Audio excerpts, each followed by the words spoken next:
ఆత్మీయులైన YouTube ప్రేక్షకులకు నమస్కారం. నా పేరు డాక్టర్ చిరుమామిళ్ళ మురళీ మనోహర్.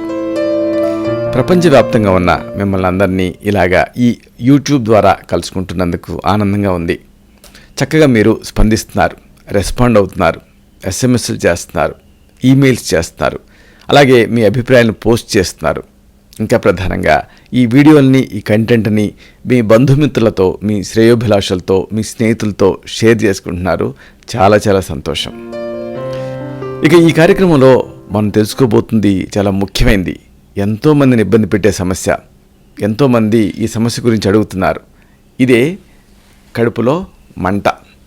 చాలామంది ఈ సమస్యతో బాధపడుతూ ఉంటారు. కాబట్టి దీనికి మీ వంతు మీరుగా తయారు చేసుకోగలిగేటటువంటి ఇంటి వైద్యం ఏమిటి, అలాగే దీనికి ఎలాంటి ఆయుర్వేద వైద్యాన్ని చేస్తాం, ఈ సమాచారం తెలుసుకుందాం. కడుపులో మంటని ఆయుర్వేదంలో అమ్ల పిత్తం అంటారు. అమ్లం అంటే పులుపు, పిత్తం అంటే ఏంటంటే, పిత్తం అనేది సాధారణంగా ఈ లివర్ కంటెంట్, ఈ లివర్ సెక్రీషన్స్ ఆమాశయం ద్వారా పైకి ఎగదనినప్పుడు దాన్ని అమ్ల పిత్తం అంటారు. అలాగే హైడ్రోక్లోరిక్ యాసిడ్, ఆమాశయంలో ఉత్పన్నమైనటువంటి యాసిడ్ కంటెంట్ కూడా విపరీతంగా ఎక్కువైపోయి అది పైకి ఎగదనినప్పుడు దాన్ని అమ్ల పిత్తం అంటారు. దీన్ని వైద్య పరిభాషలో గ్యాస్ట్రైటిస్ అన్న పేరుతో పిలుస్తారు. అంటే ఈ యాసిడ్ ఎక్కువగా తయారవటం వల్ల లోపలంతా కూడా రేగుతుంది ఆమాశయం లోపల. ఐటిస్ అంటే ఇన్ఫ్లమేషన్, అంటే రేగటం. ఇలాగ ఆమాశయం లోపల పొర రేగుతుంది కాబట్టి గ్యాస్ట్రైటిస్ అన్న పేరుతో పిలుస్తారు. అలాగే యాసిడ్లు ఎక్కువ తయారవుతాయి కాబట్టి దీన్ని హైపర్ ఎసిడిటీ అన్న పేరుతో కూడా పిలుస్తారు. ఇలాంటి ఈ హైపర్ ఎసిడిటీకి లేదా అమ్లపిత్తానికి లేదా గ్యాస్ట్రైటిస్కి లేదా కడుపులో మంటకి ఎలాంటి ఇంటి వైద్యం ఉంది, ఇది తెలుసుకుందాం. మొట్టమొదట చాలా ప్రభావవంతమైన చికిత్స ఉసిరిక వరగు చూర్ణం. ఒక 3 నుంచి 6 గ్రాములు 100 నుంచి 250 మిల్లీలీటర్ల పాలకు కలిపేసేసి భోజనం తర్వాత రోజుకి 2 సార్లు తీసుకుంటూ ఉంటే ఈ అమ్లపిత్తం సమస్య తగ్గుతుంది. చాలా ప్రభావవంతమైనటువంటి చికిత్స ఇది. ఉసిరిక వరగు ఏమిటిది అంటే, మామూలుగా ఉసిరికాయలు ఉంటాయి కదా, వీటిలో గింజ ఉంటుంది, అలాగే కండ భాగం ఉంటుంది. గింజ తీసేయాలి. గింజ తీసేసి ఈ కండ భాగాన్ని ఎండబెడితే ఉసిరిక వరగు అవుతుంది, లేదా ఉసిరి ఒలుపు అవుతుంది. ఈ ఉసిరి ఒలుపు మీరు చేసుకోవచ్చు, లేదా ఆయుర్వేద మూలికల షాపులలో దొరుకుతుంది. దీన్ని తెచ్చుకొని మెత్తగా పొడి చేసుకోవాలి. పొడి చేసుకొని వస్త్రగాళితం బట్టి నిల్వ చేసుకోవాలి. అంటే ఆమ్లకి చూర్ణం లేదా ఉసిరి వరుగు చూర్ణం మీకు సిద్ధమవుతుంది. ఇలా నిల్వ చేసుకొని దీనిని ఒక 3 నుంచి 6 గ్రాములు గ్రహించాలి. 3 నుంచి 6 గ్రాములు అంటే దాదాపుగా 1/2 టీ స్పూన్ నుంచి 1 టీ స్పూన్ వరకు దీన్ని తీసుకొని ఒక 100 నుంచి 250 మిల్లీలీటర్ల పాలు, అంటే దాదాపుగా ఒక పావు లీటర్ పాలకు కలపాలి. ఒక గ్లాస్ నుంచి ఒక పావు లీటర్ పాలకు కలిపేయాలి. కలిపేసేసి ఇప్పుడు దీన్ని విడగొట్టి తీసుకోవాలి. రోజుకి 2 సార్లు భోజనం తర్వాత, ఫుడ్ తర్వాత తీసుకోవాలి. తీసుకుంటే ఈ హైపర్ ఎసిడిటీలో అద్భుతమైన ఫలితం కనిపిస్తుంది. అమ్లపిత్తం తగ్గుతుంది. దీంట్లో మనం వాడినటువంటి ఉసిరి, దీంట్లో ఒక లవణ రసం తప్ప అన్ని రసాలు ఉంటాయి. కాబట్టి ఇది థెరాపిటిక్గా పనిచేస్తుంది. అంటే ఈ ఎసిడిటీ వల్ల వచ్చేటువంటి అన్ని ప్రాబ్లమ్స్ని ఇది కౌంట్రాక్ట్ చేస్తుంది. ఇక పాలు ఎందుకు వాడాము? సాధారణంగా ఇది అన్యూజువల్ కాంబినేషన్. అంటే ఒక పులుపు పదార్థాన్ని పాలతో కలిపి తీసుకోవడం అనేది అన్యూజువల్ కాంబినేషన్.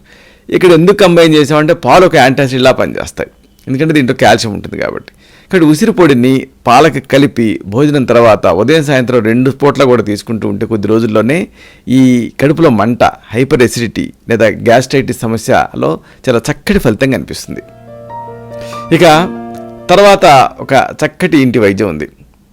పిప్పళ్ళు ఫలం, దీని పొడిని ఒక 2 గ్రాముల మోతాదుగా తగినంత తేనె కలిపేసేసి రోజుకి 2 సార్లు భోజనం తర్వాత తీసుకుంటూ ఉంటే కూడా ఈ అమ్లపిత్తం అంటే ఈ హైపర్ ఎసిడిటీలో మంచి ఫలితం కనిపిస్తుంది. పిప్పళ్ళు ఇదేమిటంటే మిరియాల్లాగా ఘాటుగా ఉండేటువంటి పదార్థం. ఇది ఒక పండు. నిజానికి పిప్పళ్ళు అంటే పిప్పళ్ళ బస్తా అని మీరు ఈ మాట వినే ఉంటారు. ఈ పిప్పళ్ళని పొడి చేసుకోవాలి. అంటే పిప్పళ్ళు మీకు ఆయుర్వేద మూలికల షాప్లో దొరుకుతాయి. దీన్ని తెచ్చుకొని కొద్దిగా లైట్గా ఫ్రై చేసి తర్వాత పొడి చేసుకోవాలి. ఇప్పుడు ఇలాంటి ఈ పొడిని ఒక 2 గ్రాములు తీసుకోవాలి. అంటే దాదాపుగా ఒక పావు టీ స్పూన్ తీసుకోవాలి. తీసుకొని చేతిలోకి తగినంత తేనె కలపాలి. రెండింటిని బాగా మిక్స్ చేసేసి చప్పరించి మింగేయాలి. రోజుకి 2 సార్లు ఉదయం సాయంత్రం భోజనం తర్వాత తీసుకోవాలి. ఇక్కడ కొంతమందికి అనుమానం వస్తూ ఉంటుంది, పిప్పళ్ళు ఘాటు కదా, మరి హైపర్ ఎసిడిటీలో కూడా చాలా మంటగా ఉంటుంది కదా అని. అయితే ఇక్కడ ప్రత్యేకమైనటువంటి విషయం ఏంటంటే ఈ పిప్పళ్ళు తీసుకున్న తర్వాత శరీరాన్ని అంటే శీతలంగా మార్చేటువంటి నేచర్ ఈ పిప్పళ్ళకు ఉంటుంది. కాబట్టి ఈ పిప్పళ్ళని తీసుకోవటం వల్ల పైగా ఇది ఒక రసాయనంలా పనిచేస్తుంది. అంటే ఇమ్యూనిటీని పెంచుతుంది. ఇమ్యూనిటీని పెంచడం వల్ల హీలింగ్ యాక్షన్ పెంచుతుంది. ఎందుకంటే లోపల అది స్టిమ్యులేట్ చేస్తుంది కాబట్టి ఈ వీటన్నిటిని అంటే మ్యూకోజాని వీటన్నిటిని దాంతో ఈ హైపర్ ఎసిడిటీ సమస్య తగ్గుతుంది.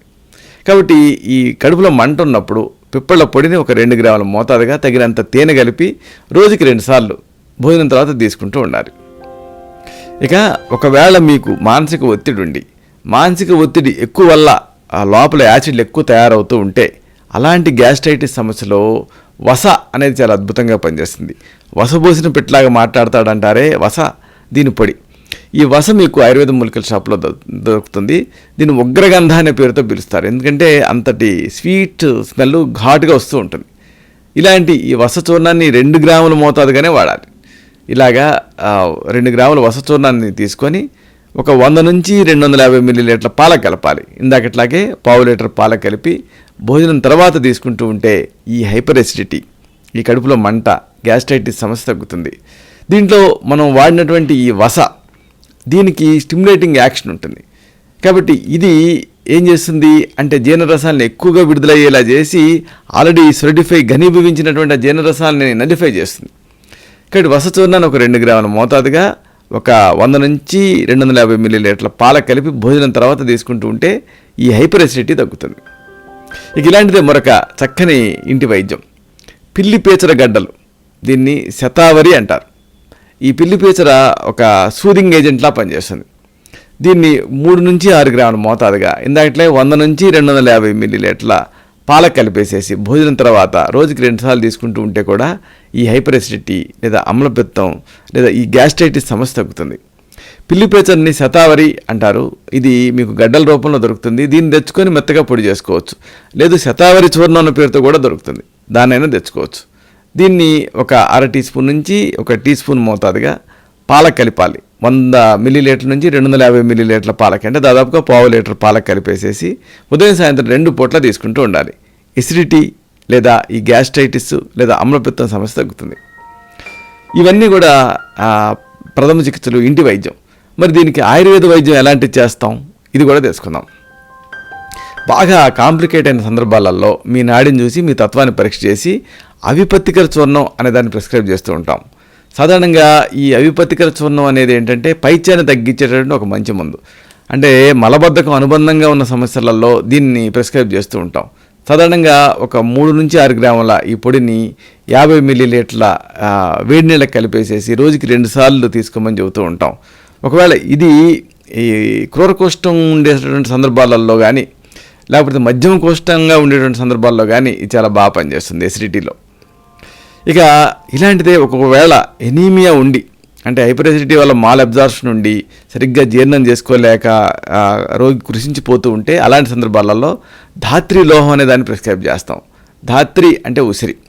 ఈ ఉసిరి అనేది అలాగే లోహపసుము ఇలాంటి వాటితో తయారయ్యేటువంటి చక్కని మందు. ఇది 500 మిల్లీగ్రాముల మోతాదుగా దీన్ని తగినంత నెయ్యి కలిపేసేసి ముద్దగా చేసి రోజుకి 2 సార్లు తీసుకోమని సలహా ఇస్తూ ఉంటాం. ఇక ఇలాంటిదే మరొక చక్కటి ఔషధం ఇలాంటి హైపర్ ఎసిడిటీలో మేము ప్రిస్క్రైబ్ చేసేది కామదుఘారస్. దీన్ని సాధారణంగా 250 నుంచి ఒక 500 మిల్లీగ్రాముల డోస్లో ప్రిస్క్రైబ్ చేస్తూ ఉంటాం. తేనెతో కలిపి తీసుకోమని చెబుతూ ఉంటాం రోజుకి 2 సార్లు. ఇది కూడా హైపర్ ఎసిడిటీలో బాగా పనిచేస్తుంది. ముఖ్యంగా కాళ్ళు చేతులు మంటలు ఇలాంటి అనుబంధంగా ఉన్న సందర్భాలలో దీన్ని సెలెక్ట్ చేసి ప్రిస్క్రైబ్ చేయడం జరుగుతుంది. ఇక బాగా కాంప్లికేట్ అయిన సందర్భాలలో ఈ సమస్య ఇతర అనుబంధ లక్షణాలు కూడా ఉన్న సందర్భాలలో సూతశేఖర రస్ అనే దాన్ని ప్రిస్క్రైబ్ చేస్తాం. ఇది 250 నుంచి 500 మిల్లీగ్రాములు మోతాదుగా తేనెతో కలిపి రోజుకి 2 సార్లు ప్రిస్క్రైబ్ చేస్తూ ఉంటాం. ఇది కూడా చాలా చక్కగా పనిచేస్తుంది. ఇక ఇలాంటిదే మరొక చక్కటి ఔషధం ప్రిస్క్రైబ్ చేసేది ఎసిడిటీలో శంఖభస్మం. దీన్ని కూడా 250 నుంచి ఒక 500 మిల్లీగ్రాముల మోతాదుగా తగినంత తేనె కలిపి ముద్దగా చేసి రోజుకి 2 సార్లు తీసుకోమని భోజనం ముందు తీసుకోమని చెబుతాం దీన్ని. ఎందుకంటే భోజనం ముందు తీసుకుంటే ఆ యాసిడ్ ప్రొడక్షన్ ఇది కంట్రోల్ చేస్తుంది కాబట్టి. ఇక మరీ బాగా స్టబ్బన్గా ఉన్న సందర్భాలలో కాంబినేషన్ ఇస్తాం. ప్రవాళ పంచామృతం మిశ్రణం అని. ఉదాహరణకు ఈ ప్రవాళ పంచామృతం ఒక 2 భాగాలు, అలాగే మాక్షిక భస్మం అనే దాన్ని ఒక 2 గ్రాములు, అబ్రక భస్మం అనే దాన్ని అర్ధభాగం కలిపేసేసి ఒక ఫార్ములా లాగా తయారు చేసి 250 నుంచి 500 మిల్లీగ్రాముల మోతాదుగా రోజుకి 2 సార్లు భోజనం తర్వాత దీన్ని తీసుకోమని ప్రిస్క్రైబ్ చేస్తూ ఉంటాం.